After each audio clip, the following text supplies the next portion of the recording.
அனைவருக்கும் வணக்கம். இந்த பதிவில் என்ன பார்க்க போகிறோம் அப்படின்னா, உங்களுடைய கையில் பணம் தங்கணும் அப்படின்னு ஆசைப்பட்டீங்க அப்படின்னா, மகாலட்சுமி பூஜையை வெள்ளிக்கிழமை அன்று இப்படி செய்து பாருங்க.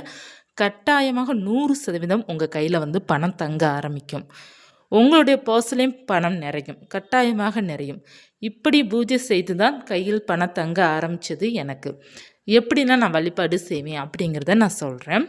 முதலாவதாக மகாலட்சுமி பூஜை நம்ம எப்படி செய்ய வேண்டும் அப்படின்னா, அதற்கு தேவையானது மகாலட்சுமி தயார் படம். அனைத்து வீட்லேயும் கட்டாயமாக லக்ஷ்மி தயார் படம் இருக்கும். அந்த லக்ஷ்மி தாயாருக்கு பார்த்தீங்க அப்படின்னா, நல்ல மல்லிகை பூக்களால் அலங்காரம் செய்யணும். நல்ல வாசனை பூக்கள் தான் தாய்க்கு மிகவும் பிடிக்கும். மல்லிகைப்பூ, பிச்சிப்பூ, தாமரைப்பூ, இந்த 3 பூக்களில் ஏதாவது ஒரு பூக்கள் நீங்கள் வைத்து அலங்காரம் செய்யுங்க. கட்டாயமாக மல்லிகைப்பூ வைத்து நடுவில் நீங்கள் தாமரைப்பூ வைக்கணும். ஏன்னா தாமரை தான் பார்த்திங்கன்னா ரொம்ப முக்கியம். தாமரை கிடைச்சதுன்னா வைங்க, இல்லைன்னா ஒன்றும் தவறு கிடையாது. ஏன்னா தாமரை ஒரு சில பேருக்கு கிடைக்கும், ஒரு சில பேருக்கு கிடைக்காது. கிடைக்கிறவங்க தாமரை பூக்கள் வைங்க, அப்படி இல்லைன்னா மல்லிகை பூக்கள் மட்டும் வைத்து படத்திற்கு நல்லா வாசனை, நம்ம மஞ்சள் குங்குமம் வைக்கும்போது வாசனையாக இருக்கணும், கமகமன்னு மணக்கணும். மகாலட்சுமி தாயார் பூஜை செஞ்சீங்க அப்படின்னு இதெல்லாம் நீங்கள் கடைப்பிடிக்கணும். தாயார் படத்திற்கு மஞ்சள் குங்குமம் வைக்கும்போது கட்டாயமாக ஜவ்வாது பொடி கலந்துக்கோங்க. ஏன்னா ஜவ்வாது தான் நல்ல வாசமாக இருக்கும். நம்மளுடைய வீடே பார்த்திங்கன்னா அவ்வளோ மணக்கும். அந்த அளவுக்கு பார்த்திங்கன்னா மகாலட்சுமி பூஜைக்கு அந்த வாசனை தான் ரொம்ப முக்கியம். அதனால் நீங்கள் மகாலட்சுமி தாயார் படத்திற்கு மஞ்சள், கொஞ்சம் சந்தனம், கொஞ்சம் ஜவ்வாது, பச்சை கற்பூரத்தை நல்லா இடித்து வச்சுக்கோங்க. இடித்து வச்சுட்டு கொஞ்சம் பன்னீர் சேர்த்துக்கோங்க. சேர்த்து நல்லா கலக்கி சுவாமிக்கு பாதத்தில் வைங்க. அதாவது அவங்க கால் பாதத்தில், பிற நெற்றியில், பிற கையில், பிற தாமரை வச்சுருப்பாங்க பார்த்திங்களா. அந்த நாணய காசுலாம் நமக்கு விழுகும் பார்த்திங்களா. நம்ம எந்தெந்த இடத்துல நம்ம வைக்கணும் விருப்பப்படுறோமோ அத்தனை இடத்துல நம்ம சுவாமிக்கு மஞ்சள் குங்குமம் போட்டு வச்சுக்கிடணும். வைத்துட்டு தீபம் பார்த்திங்கன்னா நம்ம காமாட்சி அம்மன் விளக்கு ஏற்றினாலும் தனியாக ஒரு தீபம் ஒன்று ஏற்றிக்கோங்க. அல்லது காமாட்சி அம்மன் விளக்கு மட்டும் எனக்கு போதும் அப்படின்னு நினைப்பவர்கள் காமாட்சி அம்மன் விளக்கு மட்டும் நீங்கள் ஏற்றிக்கோங்க. மகாலட்சுமி தாயார் படத்திற்கு முன்னாடி கட்டாயமாக ஒரு தீபம் இருக்கணும். அது காமாட்சி அம்மன் தீபமாக இருக்கலாம், அல்லது நெய் தீபம், அகல் தீபம், நெய் தீபமாகவும் நீங்கள் ஏற்றலாம். நெய் தீபம் ஏற்ற முடியல அப்படின்னா நல்லெண்ணெய் தீபம் ஏற்றலாம். கட்டாயமாக வெள்ளிக்கிழமை அன்று மட்டுமாது, நம்ம தினமும் நெய் தீபம் ஏற்றாட்டால் கூட வெள்ளிக்கிழமை மட்டுமாது நீங்கள் நெய் தீபம் ஏற்றிக்கோங்க. இப்படி நீங்கள் ஏற்றினால் மட்டுமே நமக்கு நல்ல ஒரு பணவரவு அதிகரிக்கும். நம்ம எந்த அளவுக்கு மகாலட்சுமி தாயார் பூஜை ஆசையோடு செய்கிறோமோ அந்த அளவுக்கு அந்த தாய் நமக்கு அள்ளி தருவாங்க. அப்படி தர நம்ம தானாக நம்ம பார்த்திங்கன்னா சுவாமிக்கு நல்லா பூஜை செய்யலாம். அதற்கப்புறம் பார்த்திங்க அப்படின்னா நம்ம அர்ச்சனை பண்ணணும். அர்ச்சனை பண்ணுறதுக்கு நாணயம் தேவை. 1 ரூபாய் நாணயம் எடுத்துக்கொள்ளலாம், 5 ரூபாய் நாணயமும் எடுத்துக்கொள்ளலாம். நீங்கள் 5 ரூபாய் நாணயம் வச்சுருக்கீங்க அப்படின்னா 108 நாணயம் எடுத்துக்கோங்க. அல்லது 1 ரூபாய் நாணயமாக வச்சுருக்கீங்க அப்படின்னா 108 நாணயம் எடுத்துக்கோங்க. சில்லறை காசுகள் நமக்கு வேணும் அர்ச்சனை பண்ணுறதுக்கு. ஏன்னா தாய் நமக்கு செல்வத்திற்கு அதிபதி. அவங்களுக்கு சில்லறையால் நம்ம அர்ச்சனை பண்ணுவது ரொம்ப நல்லது. இல்லை நம்ம மலர்களால் அர்ச்சனை பண்ணலாமா, நம்ம தாராளமாக மலர்களால் அர்ச்சனை பண்ணலாம். குங்குமத்தால் அர்ச்சனை பண்ணுவது அதை விடவும் சிறப்பு தான். குங்குமத்தால் அர்ச்சனை பண்ணலாம், சில்லறையால் அர்ச்சனை பண்ணலாம், பூக்களால் அர்ச்சனை பண்ணலாம். முக்கியமாக நம்ம பூக்களால் அர்ச்சனை பண்ணுவதை விட சில்லறையால் அர்ச்சனை பண்ணுவது இன்னமும் சிறப்பு. ஏன்னா நம்ம சில்லறை நாணயம் ஒவ்வொன்றும் சத்தம் கேட்கும் இல்லையா. அந்த சத்தம் கேட்க கேட்க அந்த இடத்துல லக்ஷ்மி தாயாரோட ஓட்டம் அதிகரிக்கும். நம்மளுடைய இல்லத்தில் லக்ஷ்மி தாயார் வருவாங்க. நிச்சயமாக மகாலட்சுமி பூஜை நீங்கள் எப்போது செய்ய ஆரம்பிக்கிறீங்களோ நிச்சயமாக நம்ம இல்லத்திற்கு தாயார் வர ஆரம்பிச்சிருவாங்க. நமக்கு கையில் நல்லா காசு புழங்க ஆரம்பிக்கும். அடுத்ததாக நம்ம சுவாமிக்கு வைக்கிற நெய்வேத்தியம். நெய்வேத்தியங்கிறது பார்த்திங்கன்னா மிகவும் முக்கியம். நெய்வேத்தியம் என்பது பார்த்திங்க அப்படின்னா இனிப்பு வகையானது நம்ம லட்சுமி தாயாருக்கு வைக்கணும். இனிப்பு வகையானது வைக்க வைக்க நம்ம இல்லத்தில் பார்த்திங்கன்னா வசதி வாய்ப்புகள் அதிகரிக்கும். ஏன்னா அன்னைக்கு மிகவும் பிடித்தது இனிப்பு தான். நீங்கள் கல்கண்டா வைக்கலாம், அல்லது நீங்கள் ஃப்ரூட்ஸில் பார்த்திங்கன்னா மாதுளம்பழம் வைக்கலாம், பேர்ச்சம்பழம் வைக்கலாம், சாக்லேட் கூட வைக்கலாம். அடுத்ததாக பார்த்திங்க அப்படின்னா பாசி பருப்பு பாயாசம். அன்னைக்கு மிகவும் பிடித்தது பாசிப்பருப்பு பாயாசம்தான். பால் பாயாசம் கூட வைக்கலாம். திகட்ட இனிப்பு எது அப்படின்னா நமக்கு பால் பாயாசம், பாசிப்பருப்பு பாயாசம், பேர்ச்சம்பழம், ரொம்ப இனிப்பானது தேன் கூட அதிகமாக இனிப்பு தான். அதெல்லாம் நம்ம சுவாமிக்கு நைவேத்தியமாக வைக்கணும். வைத்துட்டு வெற்றிலை பாக்கு வாழைப்பழம் வைத்துட்டு உங்களால் முடிஞ்சது அப்படின்னா தாம்பூல செட்டு வைக்கணும். ஒரு மஞ்சள் கயிறு, மஞ்சள் குங்குமம், வளையல், இதை வைத்து நீங்கள் வழிபாடு செய்யணும். உங்களால் முடிஞ்சால் தாம்பூல செட்டு வைங்க. அப்படி இல்லைன்னா நீங்கள் வந்து நான் அர்ச்சனை பண்ணுறதுக்கு நாணயங்கள் 108 நாணயங்கள் எடுத்துக்கோங்க. அடுத்ததாக பார்த்தீங்கன்னா நீங்கள் கட்டாயமாக நெய்வேத்தியம் உங்களால் முடிந்தது ஏதாவது ஒன்றாவது நீங்கள் வைக்கணும். கல்கண்டு வைத்தா கூட போதுங்க. அது ரொம்ப இனிப்பு தான். ஆனால் கல்கண்டு வைத்தா கூட போதும். அல்லது சர்க்கரை, நாட்டு சர்க்கரை கூட வைங்க. வெல்லம், நாட்டு சர்க்கரை கூட நீங்கள் வைக்கலாம். வைத்து வழிபாடு செய்யலாம். நமக்கு நல்ல ஒரு பணவரவு அனைத்துக்குமே கிடைக்கும். நம்ம வந்து உண்மையான பக்தியோட லக்ஷ்மி தாயாட்ட எனக்கு வந்து தேவையான வசதி வேண்டும் தாயே அப்படிங்கிறத நீங்கள் வந்து பிரார்த்தனை செய்துட்டு உங்களுக்கு எவ்வளோ வசதி வாய்ப்புகள் வேண்டுமோ அதை நீங்கள் பிரார்த்தனை செஞ்சீங்க அப்படின்னா அனைத்தையுமே மகாலட்சுமி தாயார் வந்து அள்ளி கொடுப்பாங்க. உங்களுடைய பக்தி உண்மை என்றால் நிச்சயமாக எல்லாமே நமக்கு கிடைக்கும். அடுத்ததாக பார்த்தீங்க அப்படின்னா எல்லாமே நீங்கள் ரெடி பண்ணி வச்சுக்கோங்க. ரெடி பண்ணிவிட்டு நீங்கள் வந்து சேரீ கட்டணும். கட்டாயமாக சேரீ கட்டணும். நான் வந்து நைட்டி போட்டு பூஜை பண்ணுறேன் அப்படின்லாம் நீங்கள் சொல்லவே கூடாது.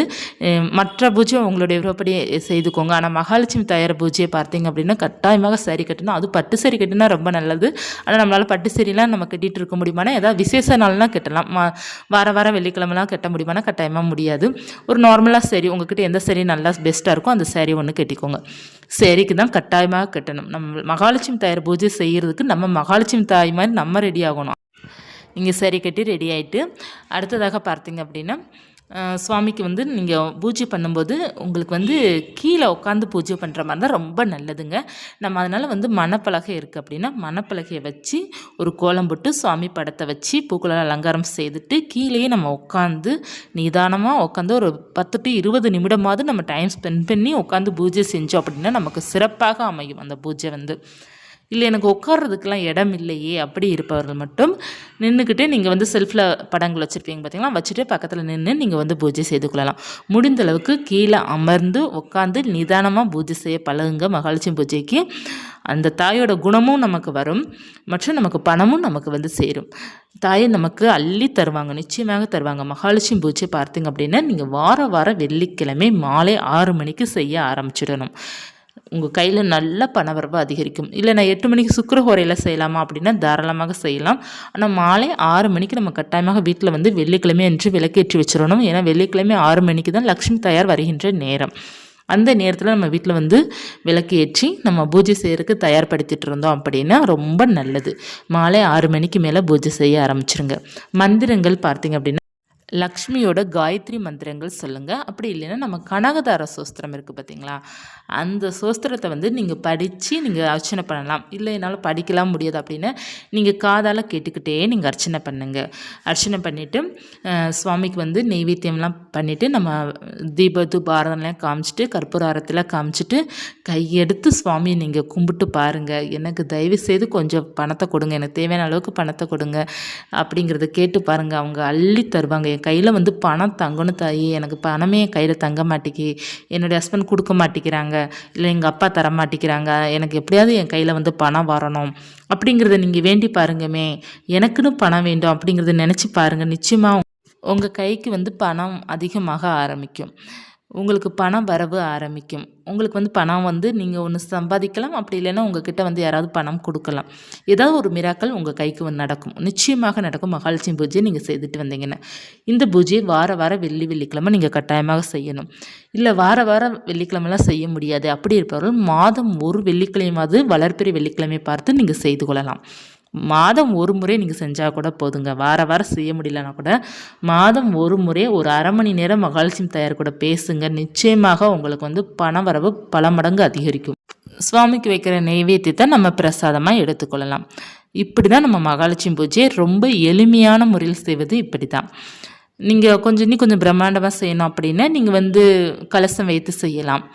இல்லை நான் வந்து சும்மா சுவாமி படங்கள் வைத்து செய்து கொள்ளலாமா அப்படின்னா தாராளமாக செய்து கொள்ளலாம். இப்படி தான் பார்த்தீங்க அப்படின்னா நான் வார வெள்ளிக்கிழமை மகாலட்சுமி தாயார் பூஜை செய்வேன். எப்போ நான் மகாலட்சுமி தாயார் பூஜை செய்ய ஆரம்பித்தேன்னா அப்போ தான் என் கையில் பணம் வந்து என் கையில் தங்க ஆரம்பித்ததே மகாலட்சுமி பூஜை செய்த பிறகு தான். அதனால தான் நான் அடிக்கடி பார்த்தீங்கன்னா உங்ககிட்ட சொல்கிறதே, மகாலட்சுமி பூஜை குபேர பூஜையை வந்து தொடர்ந்து செய்துட்டு வந்தாலே உங்கள் கைக்கு வந்து பணம் வர ஆரம்பிக்கும். குபேர பூஜை வந்து படம் இல்லாட்டா கூட நீங்கள் மகாலட்சுமி தாயார் பூஜை, மகாலட்சுமி சாமி படத்தை வச்சு நீங்கள் குபேர பூஜை செய்து கொள்ளலாம். அல்லது நீங்கள் வார வெள்ளிக்கிழமை மட்டுமாவது நீங்கள் லக்ஷ்மி பூஜை செய்தாலே போதும், பணவரவு அதிகரிக்கும். லக்ஷ்மி பூஜை செய்கிறதுக்கு முன்னாடி விநாயகரை வணங்கிட்டு குலசாமியை வணங்கிட்டு நீங்கள் பூஜை செய்ய ஆரம்பிச்சிடணும். இப்படி நீங்கள் ஒரு 11 வெள்ளிக்கிழமை இல்லைன்னா குறைஞ்சது ஒரு 3 வெள்ளிக்கிழமை மட்டும் நீங்கள் செய்து பாருங்கள். ஃபஸ்ட்டு ஒரு 3 வெள்ளிக்கிழமை இல்லைன்னா 5 வெள்ளிக்கிழமை செய்து பாருங்கள். உங்களுக்கே நல்லா டிஃப்ரெண்ட் தெரியும்.